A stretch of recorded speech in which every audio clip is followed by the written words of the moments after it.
ناظرین آداب، 20 اکتوبر 2023 مطابق 4 ربیع الثانی کے اودھ نامہ وائس ایڈیشن میں آپ کا خیر مقدم ہے۔ آپ سماعت فرمانے جا رہے ہیں اودھ نامہ میں شائع اہم خبروں کے خاص حصے۔ اسرائیل اور فلسطینیوں کے درمیان کشیدگی دوسرے ہفتے بھی جاری ہے۔ غزہ پر مسلسل اسرائیلی بمباری اور گھروں اور رہائشی عمارتوں کو نشانہ بنانے کے نتیجے میں مزید فلسطینیوں کی اموات ہوئی ہے۔ تازہ حملے میں حماس کے سربراہ اسماعیل ہنیہ کا خاندان بھی اسرائیلی حملے میں شہید ہو گیا ہے۔ تفصیلات کے مطابق شہید ہونے والوں میں بیٹوں، بیٹی، پوتے اور پوتیوں سمیت 14 افراد شامل ہیں۔ اسرائیلی فوج کا کہنا ہے حماس کے پاس صرف 2 آپشن ہیں، یا تو مر جائیں یا ہتھیار ڈال دیں۔ غزہ پر اسرائیلی حملوں میں شہید ہونے والے فلسطینیوں کی تعداد 3500 ہو گئی ہے، جبکہ اسرائیلی بربریت میں بچوں اور عورتوں سمیت اب تک 13,000 سے زائد فلسطینی زخمی ہو چکے ہیں۔ غاصب صہیونیوں کی اسپتال پر حملے کے خلاف پوری دنیا میں احتجاجی مظاہرے ہو رہے ہیں۔ امریکہ کے دارالحکومت واشنگٹن میں واقع کانگریس سے ملحقہ عمارت میں یہودیوں نے داخل ہوتے ہوئے اسرائیل کے خلاف احتجاج کیا۔ جوش پال، جنہوں نے امریکی محکمہ خارجہ میں اتحادیوں اور شراکت داروں کو ہتھیاروں کی فراہمی یونٹ کے جنرل مینیجر کے طور پر کام کیا، انہوں نے بھی اپنے استعفے کا اعلان کرتے ہوئے کہا کہ وہ اپنے ملک کے اسرائیل نواز موقف کی مزید حمایت نہیں کر سکتے۔ اس درمیان ہندوستانی وزیر اعظم نریندر مودی نے فلسطینی صدر محمود عباس سے فون پر بات کی۔ اس کی جانکاری خود انہوں نے سوشل میڈیا کے ذریعے دی اور کہا کہ انہوں نے فلسطینی صدر سے غزہ کے الاہلی اسپتال میں ہوئے دھماکے میں ہلاک ہونے والے لوگوں کے تئیں اپنی ہمدردی کا اظہار کیا۔ ساتھ ہی انہوں نے ہندوستان فلسطین تعلقات کو لے کر اپنا رخ بھی واضح کیا۔ انہوں نے کہا ہم نے علاقے میں دہشت گردی، تشدد اور بگڑتے سیکیورٹی سے متعلق حالات پر اپنی گہری فکر ظاہر کی ہے۔ ہم فلسطین کے لوگوں کے لیے اخلاقی امداد بھیجنا جاری رکھیں گے۔ ایک طرف جہاں امریکی صدر بائیڈن اسرائیل کے ساتھ حمایت کا اعلان کر چکے ہیں، وہیں دوسری طرف امریکی ایوان نمائندگان کی رکن پارلیمنٹ راشدہ تلیب نے ان کے خلاف آواز اٹھائی ہے۔ امریکی رکن پارلیمنٹ راشدہ تلیب نے اپنی ہی حکومت کو کٹہرے میں کھڑا کیا ہے اور صدر بائیڈن پر حملہ کرتے ہوئے کہا ہے کہ ان کی حکومت فلسطینیوں کے قتل عام کی فنڈنگ کر رہی ہے۔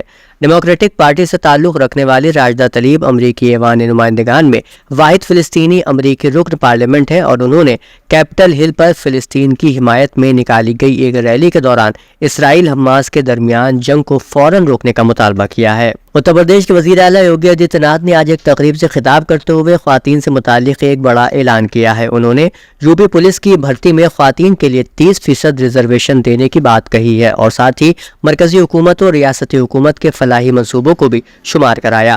وزیر اعلیٰ یوگی آدتیہ ناتھ نے یہ اعلان ہاتھرس کے باگلا ڈگری کالج میدان میں منعقد ناری شکتی وندن پروگرام سے خطاب کرتے ہوئے کیا۔ وارانسی میں گیان واپی مسجد کا وضو خانہ اس وقت بند ہے کیونکہ اس کے ASI سروے کرائے جانے کا مطالبہ کیا جا رہا ہے۔ اس مطالبے کو منظور کیا جائے گا یا نہیں، اس سلسلے میں فیصلہ 21 اکتوبر کو صادر کیا جائے گا۔ دراصل وضو خانہ ASI سروے کرانے کے لیے راکھی سنگھ کی طرف سے داخل عرضی پر 19 اکتوبر کو سماعت مکمل ہو گئی ہے۔ دونوں فریقین کی دلیلیں سننے کے بعد ضلع جج کی عدالت نے حکم کے لیے 21 اکتوبر کی تاریخ مقرر کی ہے۔ معروف ادیب و دانشور پروفیسر شارب ادولوی کی یاد میں آل انڈیا کیفی اعظمی اکیڈمی کے زیر اہتمام ایک تعزیتی جلسے کا انعقاد کیا گیا، جس کی صدارت مشترکہ طور پر ڈاکٹر عمار رضوی اور پروفیسر رمیش دکشت نے کی۔ نظامت کی باغ ڈور پروفیسر عباس رضا نیّر نے سنبھالی۔ دوران نظامت پروفیسر نیّر شارب ادولوی کی شخصیت کے گوناگوں پہلوؤں پر روشنی ڈالتے رہے۔ ڈاکٹر عمار رضوی نے شارب ادولوی کی شخصیت کے تعلق سے اپنے خیالات اور تاثرات پیش کیے۔ انہوں نے کہا کہ دستور تو یہ ہے کہ جب کسی کا انتقال ہوتا ہے تو لوگ کسی 1 یا 2 یا 3 لوگوں سے اظہار تعزیت کرتے ہیں، لیکن کل جو لوگ شارب بھائی کی تدفین کے سلسلے میں جمع ہوئے تھے، میں نے دیکھا کہ ہر شخص سے تعزیت لے بھی رہا تھا اور شخص دوسرے کو تعزیت دے بھی رہا تھا۔ اس سے اندازہ ہوتا ہے کہ شارب بھائی دلوں میں بسنے والے انسان تھے۔ پروفیسر قمر جہاں نے کہا کہ یہ تعزیتی جلسہ رسمی نہیں ہے۔ پروفیسر شارب ادولوی کے ساتھ ایک پورا تہذیبی عہد رخصت ہو گیا۔ پروفیسر رمیش دکشت نے مغموم لہجے میں کہا کہ شارب بھائی اور وقار رضوی کا جانا بہت بڑا صدمہ ہے۔ دونوں میں مشترک خاصیت تھی سب کو جوڑے رکھنا اور ادارے قائم کرنا۔ شارب بھائی نے غریب بچوں کے لیے اسکول قائم کیا اور اس میں کمال یہ کہ 100% رزلٹ بھی دیا۔ یہ ان کا ایک تاریخ ساز کارنامہ ہے۔ آسٹریلیا سے تشریف لائے مولانا ابوالقاسم نے کہا کہ پروفیسر شارب ادولوی متواضع بھی تھے اور متوازن بھی۔ وہ تاعمر معلم بنے رہے، تاجر نہیں بنے۔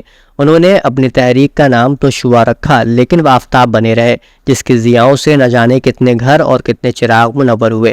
کرار اصغر زیدی نے کہا ہم کل ایک آسمان کو زمین کے سپرد کر کے آئے ہیں، ان کے پاس سب کے لیے کچھ نہ کچھ ضرور تھا۔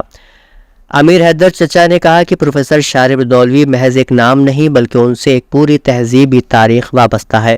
مائک پر شارب دولوی کے ڈرائیور اور خادم خاص نریش کو بھی بلایا گیا، جو 20 برسوں سے سائے کی طرح شارب دولوی کے ساتھ رہے، لیکن وہ شدت جذبات میں کچھ نہیں کہہ سکے۔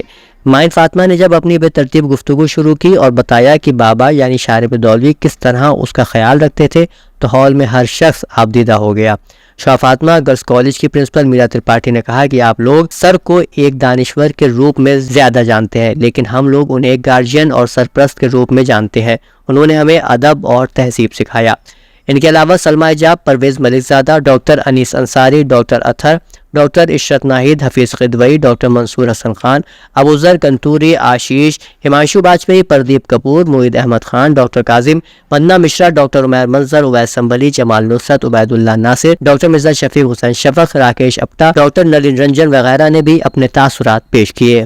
اتر پردیش کے وزیر اعلیٰ یوگی آدتیہ ناتھ نے کہا ہے کہ وزیر اعظم جناب نریندر مودی جی کی قیادت میں ہم سبھی نے گزشتہ 9.5 برس میں نئے بھارت کو دیکھا اور پچھلے 6.5 برسوں میں اتر پردیش کی بدلتی ہوئی تصویر بھی دیکھی، جہاں ذات پات، نسل، مذہب، علاقہ، زبان یا جنس کی بنیاد پر کوئی تفریق نہیں ہے۔ سب کا ساتھ، سب کا وکاس کے جذبے کے ساتھ یکساں طور پر ان لوگوں کے لیے نئی اسکیمیں بنائی جا رہی ہیں جنہیں خصوصی حوصلہ افزائی اور مراعات کی ضرورت ہے۔ وزیر اعلیٰ آج ہاتھرس ضلع کے بگلا انٹر کالج گراؤنڈ میں منعقدہ ناری شکتی وندن خواتین تقریب میں اپنے خیالات کا اظہار کر رہے تھے۔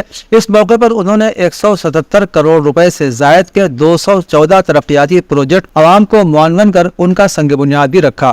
پروفیسر شارب دولوی کے انتقال پر آج آیت اللہ سید حمید الحسن نے اپنے تعزیتی بیان میں کہا کہ شارب دولوی ہمارے آسمان ادب کا ایک روشن آفتاب تھے، جن کی روشنی میں نہ جانے کتنے علم و ادب کے مشتاق نے استفادہ کیا۔ ان کی رحلت بہت بڑا ادبی نقصان ہے جس کا پر ہونا تعدیر مشکل ہے۔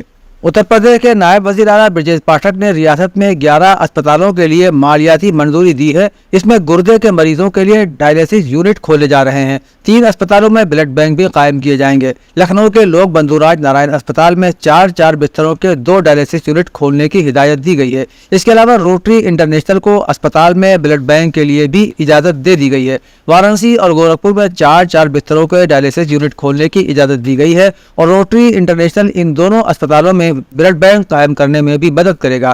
Deputy C M Brajesh Pathak نے کہا کہ لکھنؤ ہائی کورٹ کی الہ آباد بینچ کی پیتھولوجی کو اپ گریڈ کیا جا رہا ہے اور اس کے لیے 4,68,400 روپے کی رقم مختص کر دی گئی ہے۔ اتر پردیش کانگریس کمیٹی کے صدر شری اجے رائے کی صدارت میں ریاستی عہدیداروں کی میٹنگ میں لوک سبھا انتخابات کی تیاری کی حکمت عملی پر تبادلہ خیال کیا گیا۔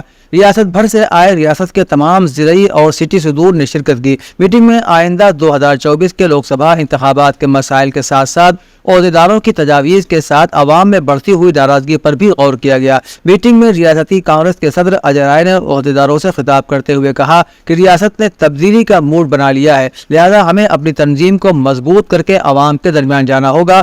ہم ان لیڈروں کو ترجیح دیں گے جو ایمانداری سے کام کریں۔ بہوجن سماج پارٹی کی سربراہ محترمہ مایاوتی نے آج کہا کہ وزیر اعظم نریندر مودی نے یوکرین جنگ پر کہا تھا کہ آج جنگ کا دور نہیں ہے، اب غزہ میں جاری جنگ پر ملک کو اپنے اسی اسٹینڈ پر قائم رہنا چاہیے۔ محترمہ مایاوتی نے آج ایک ٹویٹ پہ کہا کہ یوکرین جنگ کے بارے میں جب مودی جی نے کہا تھا کہ آج کا دور جنگ کا دور نہیں ہے تو مغربی لیڈروں نے ان کی بہت تعریف کی تھی، اور اب غزہ جنگ کے بارے میں ہندوستان کو اپنے اسٹینڈ پر مضبوطی سے قائم رہنے کی ضرورت ہے جو سب کے لیے ہو۔ انہوں نے کہا کہ جنگ دنیا میں کہیں بھی ہو، آج کی عالمی دنیا میں زیادہ تر ممالک کی معیشتیں آپس میں جڑی ہوئی ہیں۔ یوکرین کی جنگ جاری ہے اور پوری دنیا اس سے متاثر ہو رہی ہے، اس لیے دنیا میں کہیں بھی ایک نئی جنگ انسانیت کے لیے بہت تباہ کن ہوگی۔ اودھنامہ کے جہانما صفحے کے مطابق فلسطین کے بارے میں اقوام متحدہ کی سلامتی کونسل کا دوسرا اجلاس بدھ کے روز منعقد ہوا۔ اس اجلاس میں برازیل نے صہیونی حکومت اور تحریک حماس کے درمیان جنگ بندی کی قرارداد پیش کی جسے امریکہ نے ویٹو کر دیا۔ اس سے پہلے روس نے کہا تھا کہ فوری طور پر جنگ بندی عمل میں لائی جائے اور غزہ پٹی پر صہیونی حکومت کے حملے روکے جائیں۔ اقوام متحدہ میں روس کے مستقل نمائندے نے کہا کہ جن ممالک نے برازیل کی جانب سے پیش کردہ قرارداد میں 2 ترامیم پر مبنی روس کی تجویز کی حمایت نہیں کی، وہ در حقیقت مغربی ایشیا میں خوریزی کی روک تھام کے مخالف ہیں۔ اقوام متحدہ میں فلسطین کے سفیر ریاض منصور نے بھی کہا ہے کہ سلامتی کونسل صہیونی حکومت کے ہاتھوں فلسطینیوں کے قتل عام کی روک تھام میں پوری طرح سے ناکام ہو چکی ہے۔ اسلامی تعاون تنظیم یعنی OIC کے رکن 57 میں سے 42 ممالک جن میں زیادہ تر عرب ممالک شامل ہیں وہ فلسطینیوں سے اظہار یکجہتی اور غزہ میں اسرائیلی مظالم کو دکھانے کے لیے ٹی وی چینلز پر براہ راست نشریات دکھائیں گے۔ مصری ویب سائٹ کے مطابق اسلامی تعاون تنظیم کے ریڈیو اور ٹی وی سے متعلق کمیٹی کے مطابق دنیا بھر کے مسلمان اور عرب ممالک کے متعدد سرکاری اور نجی ٹی وی چینلز اور ریڈیو اسٹیشن فلسطین براڈ کاسٹنگ کارپوریشن کے ٹیلی ویژن اور ریڈیو یونٹ ورک کے تعاون سے براہ راست نشریات دکھائیں گے۔ مذکورہ معاملے کے لیے فلسطینی ٹیلی ویژن نیٹ ورک نے خصوصی نشریات کا اہتمام کیا ہے۔ اقوام متحدہ میں ایران کے نمائندہ دفتر نے کہا ہے کہ امریکہ نے سلامتی کونسل میں برازیل کی پیش کردہ قرارداد کو ویٹو کر کے فلسطینیوں کا قتل عام جاری رہنے کے اسباب فراہم کیے ہیں، اس لیے اس نسل کشی کا اصل ذمہ دار وہی ہے۔ بدھ کو فلسطین میں جنگ بندی کے لیے سلامتی کونسل میں برازیل کی مجوزہ قرارداد کو امریکہ نے ویٹو کر دیا تھا، جس کے بعد اقوام متحدہ میں ایران کے نمائندے نے اپنے ایکس پیج پر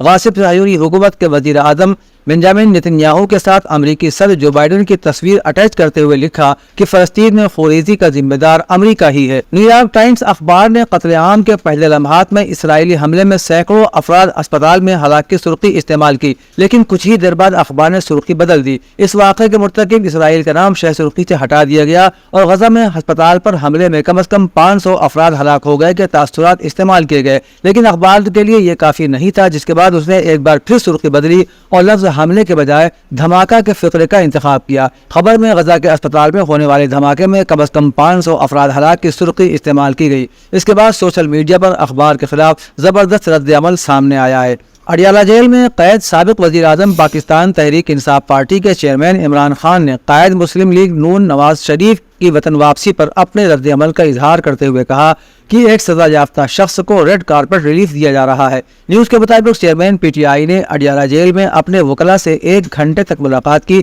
جس میں ان کے خلاف مقدمات، ملکی صورتحال اور نواز شریف کی وطن واپسی پر گفتگو ہوئی۔ ان کے وکیل سلمان اکرم راجہ نے میڈیا کو بتایا کہ چیئرمین PTI کی صحت اچھی اور حوصلے بلند ہیں، ان سے مقدمات اور جو کچھ ملک میں ہو رہا ہے اس پر تفصیلی گفتگو کی گئی۔ نامہ میں شائع مضامین کو مکمل طور پر پڑھنے کے لیے اودنامہ کی ویب سائٹ www.awadnama.com پر وزٹ کریں اور ای پیپر پر کلک کریں۔